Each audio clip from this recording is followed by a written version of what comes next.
ठाकरे बंधू म्हणजे उद्धव ठाकरे आणि राज ठाकरे हे दोन्ही भाऊ आज एकत्र आले, मुंबईमध्ये एकत्र आले, जल्लोष झाला, मेळावा झाला। मात्र आता आम्ही दादरमध्ये आहोत, शिवसेना भवनच्या समोर आहोत। हे तुम्ही पाहू शकता। आज इथं शिवसेना उद्धव बाळासाहेब ठाकरे यांच्यातर्फे एक बॅनर लावण्यात आलेला आहे, ज्यावरती तुम्ही पाहू शकता की बाळासाहेबांचा फोटो आहे आणि त्याच्या खाली लिहिलेलं आहे आजच दिवाळी, आजच दसरा।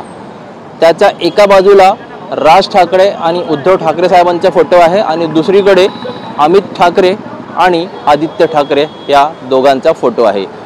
मराठी माणूस त्यांचा जो मुद्दा आहे, मराठी अस्मिता आणि हिंदी सक्तीचा जो GR आला होता, तो ठाकरे बंधू आणि इतरांच्या विरोधानंतर महाराष्ट्र शासनाला रद्द करावा लागला आणि त्याचाच मेळावा आज मुंबईमध्ये संपन्न झाला, जिथे ठाकरे बंधू एकत्र आले। मात्र ह्याच्या पुढे महाराष्ट्रात राजकारणामध्ये आणखीन काही बदल होणार आहे हे नक्कीच। कॅमेरा पर्सन मोहन दुबेसह ब्रिजभान जयस्वार, TV9 मराठी।